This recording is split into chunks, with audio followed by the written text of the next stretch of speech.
Possibly. Yes, awesome. Okay. Okay, should I start or should I? Yep, wait? go for it. Okay.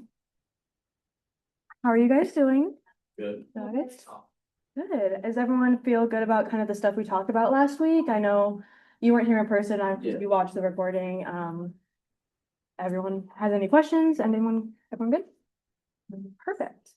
So this week we're talking about how to build your experiences here at Clemson and kind of start making your resume or editing your resume that you may have created back in high school or in just previous years. So like I said, we're learning how to build relevant experience now, learn how to get involved through different Clemson programs, which I'll go into detail about, and then we can work on building our resumes. So first, I'm going to have you guys talk to each other, just introduce yourselves if you don't know each other, and talk about these questions. So what are you currently involved in? What's your like career goal or post-grad goal? How is what you're doing now at Clemson or thinking about joining going to help you with that? And then what can you do to get more involved in your experiences relevant to your major and your career goals? Talk about it with each other, and then I'll have you guys share a couple of your answers. And then if you're on Zoom, think about one of these questions. You can pick whichever one you want and just answer and send it in the chat to Alex. Go. I'm solid.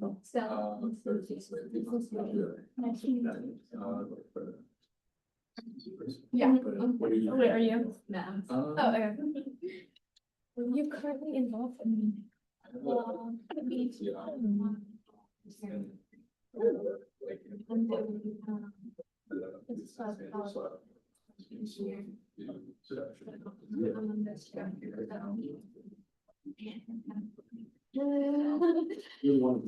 involved as possible. I did pick up a CI.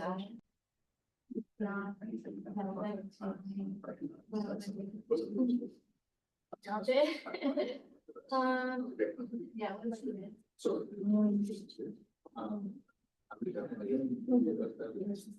Okay, well, I was like on more of an athletics to like for people. Education for my supervisors and I just started focused on. Yeah, specialized folks that use super big.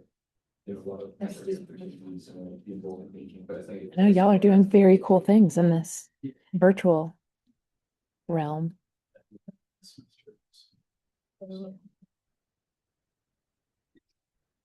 What's your?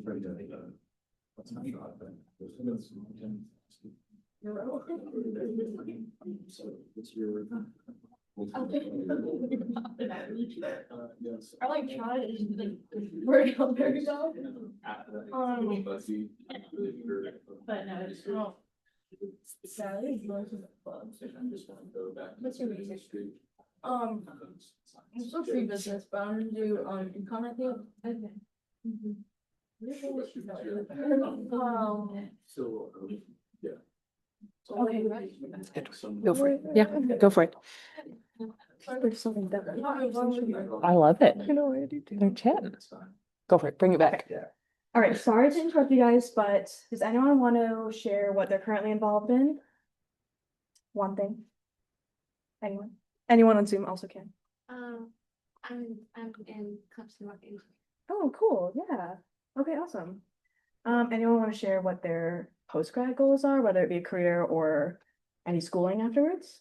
Grad school. Yeah, for what? I want to do basically food behavior research, Ooh. so the master's in food science and probably get like a PhD in cognitive science. Dang, okay, cool, awesome. And how is what you guys are doing now or thinking about what you want to join maybe next semester going to help you in your future goals?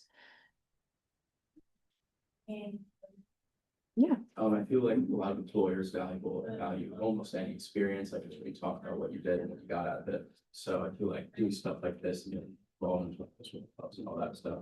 Employers see that and they really appreciate that you're spending time going out and getting involved with all these opportunities that they're presenting to you. Yeah, definitely. And that's kind of what we're going to go and talk about, kind of how to maximize your experiences to appeal to employers, even if it's not the most relevant experience, any like part-time job or any experience can be really relevant to build the competencies that we talked about last week that is built through any job. So we can kind of go into how to talk about that. Some people in the Zoom, just to kind of share some things, some people want to go to I already lost some it. PA school, Yeah. and they're doing Red Cross Club PA Club and pre-med Yeah. stuff. So Very all cool. very cool stuff. Yeah, we can get started with that. So getting involved with things on campus, there's like a ton of opportunities. I'm sure you guys have heard a million times. I'm going to talk about them again because there's so much value that goes into it. So UPIC stands for University Professional Internships and Co-ops. Yep. Okay, perfect. These are on-campus internships or co-op opportunities that allow you to work alongside faculty and staff here at Clemson to do things in different industries. So a lot of different offices around Clemson have UPIC interns to kind of help them develop their skills early on. What I do right now, I'm a UPIC intern, so I'm working in the Career Center to build my skills. And it's just really fun and interesting, and I feel like it's a little less stressful than going to an employer and working as an internship there. That's just different experiences. This has a lot of support built into it. There's like a whole course you enroll in, and they just provide all the support for you, and it's really great. Can you talk about how your UPIC relates to what you want to do? I Just briefly to show an example of what it looks like. So I want to go into HR. My passion is for helping people in like the workplace. And so this internship, I'm a career development intern, helping students build up their experiences and work on their skills in order to get future jobs. And so I felt like that kind of aligned with what I want to do because I love just to help people reach their successes. One of the things I get out of my internship that kind of aligns with my future is having people like be successful based off what they tell them. So like I have students who like get an internship or like an interview after I've helped them like edit their resume, and that's really great. And that's what I want to do in the future is just help people build those skills so that they can go and be successful. And you picked a really good job of kind of supporting anything that you want to do. There's probably a industry within Clemson that aligns with what you want to do. Cooperative education is similar. So this is where we have a co-op program. It's kind of like on that side of the office. And they help you, how do I explain this? They help you match you with like an employer that's partnered with Clemson almost. So they hire interns to do rotations. So you spend some time in the classroom doing and learning different things. And then you go out into that industry and into that company and work with them for a semester. And so it's really great to get involved with that early on when you have some extra time built in probably. Like it's not always possible for seniors when they're thinking about it because usually it's 3 rotations. And so you want to be able to build that into your schedule. But it's a really good way to kind of build your experiences in the classroom and then go out and like actually practice that real world stuff with a company who often goes ahead and offers you a full-time position after college. So co-op is a really great way to get involved. And if you are interested in it, our co-op professionals are really great at talking about it. We have like one for every kind of industry, so you can always ask them. Creative inquiry is similar, but it's research experience. So if you want to go, especially into like postgrad where you're going to be doing research in like a PhD field even, creative inquiry allows you to be an undergraduate researcher and work with professors and graduate students on whatever the project is. There's like a huge list. We have like a ton. I don't know how many there are. There's a ton of different creative inquiries, and you get hands-on research experience. So it looks really good on postgrad apps specifically. Yeah, anything to it? Any questions on these 3? These are less specific to Clemson. Clemson does have some offerings of these, but these are kind of things to think about, even like going outside of Clemson, getting these experiences. So volunteering, you guys all know it's working with the community to do some sort of community service. And that helps you gain experience in probably like leadership. You're probably leading a team or a group or helping do something that helps another person, and that can be a really good experience. Shadowing is where you go out and into the workforce that you want to go into and shadow a professional. You can do this in any field. I've heard like dentistry does it. HR also does it. Like it's really anything that allows you to just watch what they do and kind of gives you a good idea to see if that's something you want to do in the future as well. And then part-time jobs, I'm sure a lot of you guys had that in high school as well, but you're gaining that valuable work experience, the extra income, like kind of how you were talking about, you're still building those soft skills, even if it's not the most relevant thing to your position. All are really good ways to get involved and gain some competencies. Any questions on those?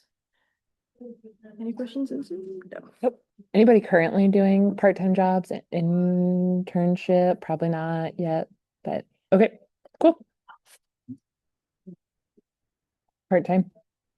Cool. Is anyone in any of these ones? Any research? Anything like that? Yeah. That's okay.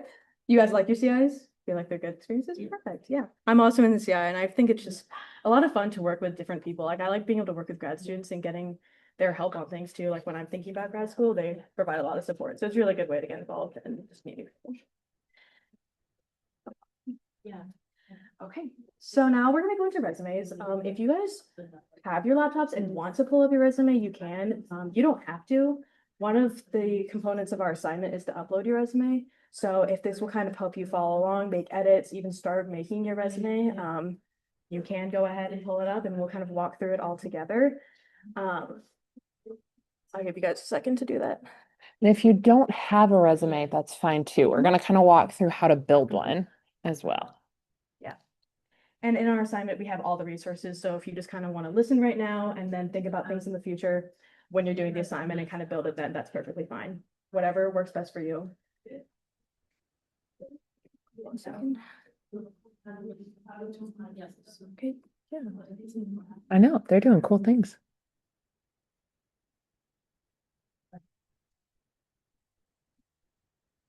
Go for it. Okay. So this is kind of a comprehensive list of things that you can include on your resume. It's not something that you're expected to have every single thing for every bullet point here. It's kind of just things that you have experience in, but these are just examples of the things that people talk about. So we usually like to see education, like you all go to Clemson and obviously, and that's something you want to talk about in your resume. Relevant experience and work experience is usually stuff that people put on, as well as skills and coursework. That kind of stuff is more prominent than the other stuff, but these are all examples of things that you can put on. And we'll go into detail.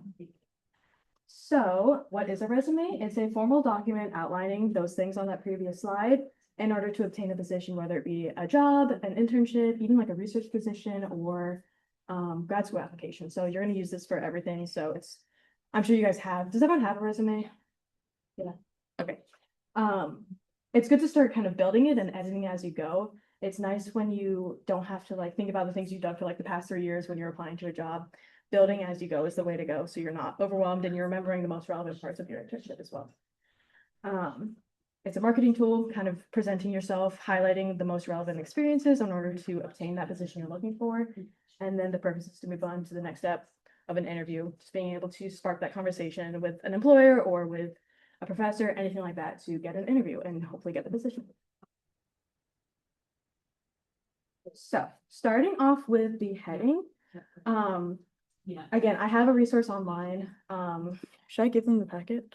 Don't worry about it. I'll get it Okay. before they leave. Okay. So you obviously want to put your name, and then the most important components we think are the phone number, the email, and your LinkedIn. So your phone number, you want to make sure you're going to pick up your calls if you're submitting applications. Unless it says spam, then maybe you don't have to, but especially if you kind of know, maybe even like the area code of where you're applying to. Like I was applying to things in Detroit and I knew the Detroit area code and I was picking up calls for everything from there. So that's a way they can contact you. And then your email, you can put your Clemson one or your personal one, whichever one you're going to be checking the most. As you get closer to your graduation date in a few years, it might be a good idea to switch to a personal email. Eventually you will lose your Clemson email. And if you're looking for full-time positions, you probably want to have your personal email, not your Clemson stuff. And then your LinkedIn, which we will talk about next week on how to develop that and build that if you haven't already. But resumes are usually a one-page document, and there's no limit to how long your LinkedIn can be. So you can kind of talk about everything you've ever done, and it's a good way to get employers to kind of click on that profile and learn more about you that way. And then you can include your location. We see this less commonly. In the past, it was when mailing things back and forth, you would have like your street address. Obviously, that's not a very prominent way of applying to things now. So a lot of times we recommend not to put your location on there. There's no right or wrong answer. We usually say don't put like your house address. That's just a little bit too much information. You can put like your Clemson, South Carolina, or even like your hometown. That helps to signify if you're local, if you're applying to places around Clemson, knowing that you kind of live here and able to commute, that's a good benefit. But if you're kind of applying to places all over, it may not be advantageous to keep that on there because they show that you're not local and they will start thinking about relocating things. So you don't have to put it on. I don't have it on my personal resume. Definitely don't put like your home street address. Good. Education. So you always want to put your Clemson stuff. Are you guys all freshmen, sophomores? Okay. You can keep your high school stuff on there for now. As you're gaining more experiences, you're gonna want to be taking your high school stuff off just because the things in college are not only more recent, but they're probably gonna be more relevant to what you want to do. If you want to put your high school stuff in your education section, you can. Just make sure Clemson is the first one because that's what you're currently doing. So under that, you want to write out if you're a Bachelor of Science or a Bachelor of Arts and spell it out. And then put your major. So this example is Parks, Rec, and Tourism Management. And Yes. the reason that we like to spell things out is a lot of times when you apply online, it's going through applicant tracking systems. And basically it's the AI that reads your resume. So you kind of want to avoid any acronyms like BS because it might think you're saying something else and you don't necessarily want that. And also if it's screening for the word bachelor and you don't have that, it's gonna throw your resume out. So you kind of want to spell it out like that. And then you can put your graduation date. You never have to say like the date you started. You never have to say expected. You can just put future. So if it's May 2028, that's perfect. They kind of understand that that's what your graduation date is gonna be. Clemson University, Clemson, South Carolina. And then if you have any like minors or if there's an emphasis, you can write that out. If you have a minor and an emphasis, you can add both things in there. And then adding your GPA. And then putting it on a 4.0 scale. Some schools do a 5-point scale. So having, you know, like a 3.75 on a 4.0 scale is really good. On a 5-point, it's less good. So you just want to make sure the employer looking at your resume is kind of fully understanding how achieved you guys are. Yeah. And if you like transferred schools, you can always add that in as well. Any questions on education sections? No? Good. Okay, so the experience section. What you want to be able to do with your experience section, whether it be like related experience or work experience, is highlight the skills that you gained from it. And so we kind of have like a formula for our bullet points, which I put here. It's not, if you want to drop it in the chat, maybe. So the formula is action verb plus context plus quantifiers. Action verb is the first word in the bullet point. So for this one, it's researched, investigated, conducted, supervised, everything like that. We want those to be really strong action words and also different from each other. You don't want to be saying the same thing over and over again. It kind of allows you to show your width of skills. A lot of times when employers are looking, they're looking pretty fast. So they might read this and say, okay, Alex can research, investigate, conduct, and report surveys, supervise. So they're kind of reading like that. So you want to make sure that your experiences are kind of summarized in that first bullet point really strongly. And then be able to put context after that. So if they're like, okay, well, what did they research? They researched that. So that's the way they kind of read. They kind of read straight down and then across. So that's action verb. Context is what you did, just putting in some detail about what the goal was or what the activity was for this first bullet point. The context is researching the societal efforts of introducing adaptive sports on campus. So it's just what you did. And then quantifiers is anytime you can add numbers into your bullet points. So this can be like how much, how many, how often, any results. As an example, for the summer camp one, supervised 15 campers per week and attended to their development through activities. Highlighting that you kind of led 15 people is really important. Leading or even working in a team with like 2 people is really different than working with 10 people. So it's kind of just showing that you are able to have those collaboration skills and have those any like soft skills like that. And, you know, just showing that it kind of works. And like I said, with results, like especially in your research experiences, if you kind of run experiments and you get results from that, you can add that in kind of any way that you can show that your experiences result in something and they're not just kind of, here's what I'm doing, nothing ever happens from it. It kind of just puts a little bit more context to it. Does that kind of make sense for bullet points? Does anyone have any questions? Yeah. If you're still currently involved, Mhm. would you put like January till present? Present, perfect, yeah. Is your action verb gonna be like present? Yes, good point. Yeah, so like you said, if you're still doing it, you can put January 2025 to present. And then your bullet points are going to be researching, investigating, and conducting. And then anything in the past is going to be in past tense. So perfect with that. And then on the same kind of lines with that, you want to make sure things are in reverse chronological order. So the most recent stuff is going to be at the top. The stuff that you did in high school is going to be lower down. That makes sense. Perfect. Some other sections that you can add, a lot of people have their technical skills. When you're thinking about your skills section, a lot of people put their like leadership, their teamwork, their collaboration. We like to see our skills section kind of have like measurable kinds of things. So whether it's like Canva, Excel, like kind of more the technical skills. Your softer skills like the teamwork, that's going to be shown in your experience section. You know, you kind of had to gain it somewhere, and a lot of times it's from the experiences we listed back here. Did I go back? So your soft skills are going to be present here, so you don't need to relist them into your skills section. We like to see like technical skills, language skills. And then you can add, we recommend adding your proficiency level, whether it's like basic, intermediate, proficient, expert, anything like that. It kind of just helps employers or anyone looking at your resume understand the level you're at. And it's not a bad thing to say that you're basic. So this person has Adobe Design Basic. That might seem like, well, I'm not a proficient, like I'm not an expert in it, like maybe that's bad, but it's kind of showing the baseline level. So if they're looking at your resume and you have basic and the other person doesn't have anything, they're going to pick someone who has a little bit more experience with the skills. And all it tells them is that you just need a little bit more training. You don't want to put that you're expert in something and then they throw a project at you and you're like, okay, I actually have no idea how to do any of this. So just putting that proficiency level is just a baseline. And if as you develop it, you can update it. Language skills is the same. And then a lot of people put related coursework. This helps if you don't have any relevant experience in what you want to go and do, but you want to kind of either like throw those keywords in, show that you're building those experiences. So as you're thinking about like applying to different things, you may not have the experience, but you still are learning things in the classroom. And so this is a good way to kind of show that you have a foundation in that and are starting to build it and looking for opportunities in that. If that makes sense.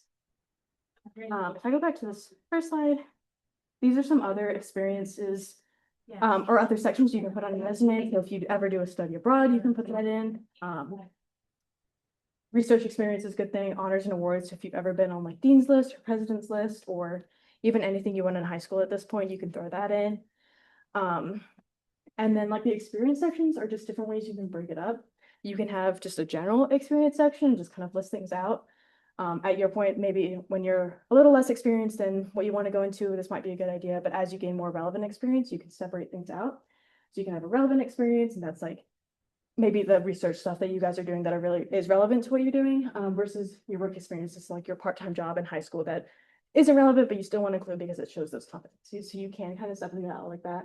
Same thing with volunteer and leadership, just separating things out if that makes it easier for you. I think that's it. You want your resume, guys, to be like the most professional version of you on a piece of paper. And you'll hear us say today and probably multiple times in the future, you want it to be tailored to what you want to do.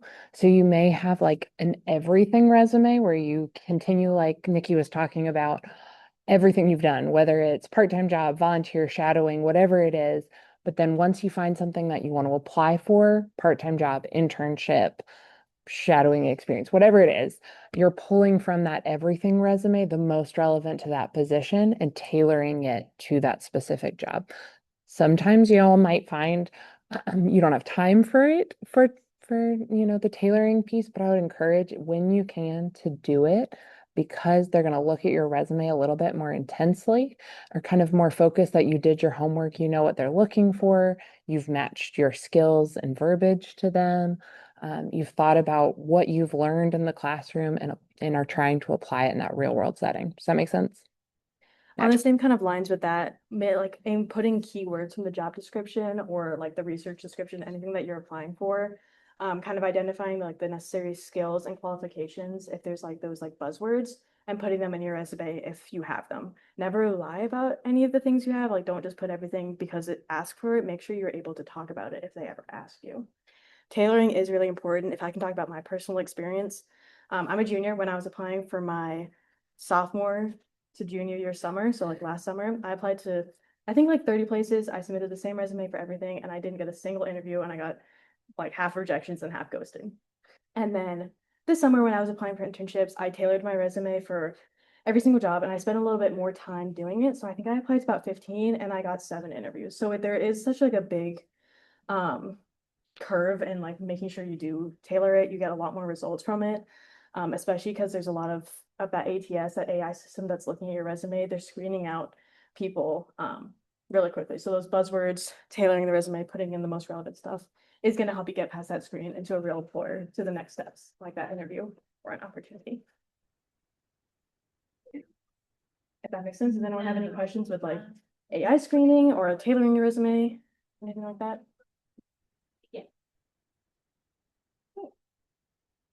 Or any questions about anything we've talked about? I know, again, I throw a lot at you. I have, when you do the assignment, that's the QR code for the assignment, but I'll send it out in an email as well.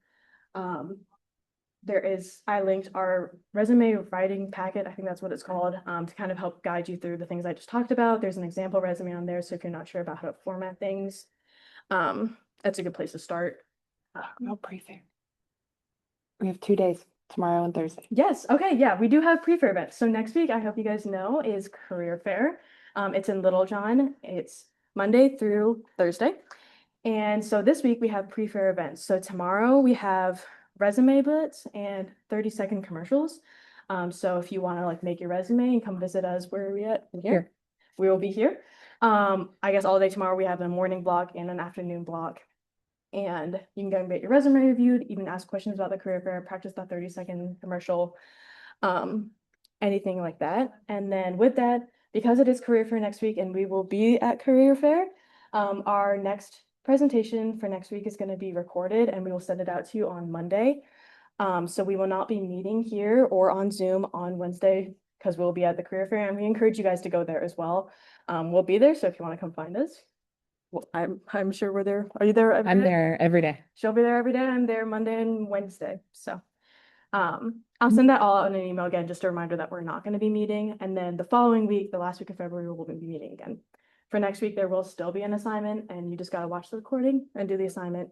I don't think it's another very long one. They're all kind of short. So And it's cool. I know y'all may be sitting here as freshmen and sophomore thinking, I don't need to go to the fair. I would encourage you to go, even if you just want to walk around. You don't have to talk to anybody if you don't want to. If you see me and Nikki, come say hi. please. But if you don't want to talk to anybody, that's fine. It's it's kind of an overwhelming experience. I mean, I've been doing it as a member of the staff for almost 10 years, and it's still a little overwhelming to see that many people in one spot, let alone trying to talk to people and especially when it really counts when you're going there to try to find an internship or a full-time job. If you've never been there before, it's a little bit more stressful. We also give tours at the fair. And so it's not, you don't have to, again, talk to anybody if you don't want to, but we'll teach you about the fair, how to prepare. And then we, if you want to, introduce you to a couple employers just to ask and see what they look for in candidates. So that's a really nice way for y'all to kind of ease in to the fair as well. But you're also welcome to come if you want to talk to all the Yeah. people. That is totally fine as well. Did anyone go in the fall to the career fair? Awesome. Was your experience good? Yeah, it was overwhelming. Yes, it is at first. I remember my first year, I like walked in, did a lap and I walked straight out because I was so scared. I But did that as a student too. 100%. it's, you kind of get used to it. Like the more, even if you take a couple laps before you even talk to someone, that's a good way to kind of just get your bearings, get some confidence. Yeah. And like she said, we do tours and we can introduce you to employers and you can just practice talking in that professional way. Any questions on career fair? Anything about next week that you guys are worried about? Yeah. If we're going, just Yeah, to, good. like get an idea of what All right, I'll see you. people are looking for, what are some good questions or lines of thought to try? I address that next week. I already did my recording for y'all for next week's presentation. But if you're going just to kind of meet people and see what it's like, I would ask the companies that you see that you might be interested in, ask them what they look for in interns or in full-time, what experiences or skills might be helpful or beneficial for you to be a good candidate for them later. It's incredible. I've had students that come as like freshmen and sophomore and they just kind of say, hey, I'm, really interested in this, but I'm not ready yet for internships. And it's cool to see them come back and the same recruiter will be like, hey, I talked to you last year. So it's a nice networking connection as well, just to say, hey, I'm interested. I'd love to talk to you maybe next year or talk to you now and hope you remember me and that kind of thing. And I bring your resume, even if it's like, I'm not sure if I want to hand it out. It's nice to have it prepared for him. Another thing with that, if you are planning to go and you feel like you have nothing to wear, we do have a career closet that I talked about last week. I don't know if it's probably not open Not now, right now. but Huh? throughout the, Come on, let me check. no, so Continue. go look. And so you can go and pick out some clothes if you feel like, even if you're just like bored of what you already have in your closet and you just want something new or just another thing to pull from, you can go to the career closet. Theoretically, you get 2 items per week, but if we have a lot of stock, you can have more, or 2 items per semester. But we always have a lot of stock because not a lot of people utilize it. But like I mentioned last week, they kind of have a lot of cool stuff. Like we have interns go through it to make sure it is kind of cute Yeah. stuff, or like anything that is kind of not like disgusting or anything like that. So if you feel like you need It to, is open. oh, it is open. If anyone wants to go, I'm happy to take you guys over there if that's something you're interested in, even just to check it out, just to like see what the options are. Yeah, no, and they have like a let's take a field trip. Let's go, guys. Field trip? Okay. Yeah, feel free to leave your stuff here. We'll come back and just you guys like PC, take a look. Okay, I have it. $5 so I can take. Thanks, Alex. I'll see you. Thanks, everybody on Zoom. If you have any questions, shoot us an email. Everybody else here who's in person is taking a little field trip to the career closet. So if y'all are interested in that, check our website and I'll have Nikki email out the information about when the closet's open if you do want to check that out before next week. All right, thanks, everybody. Have a good night.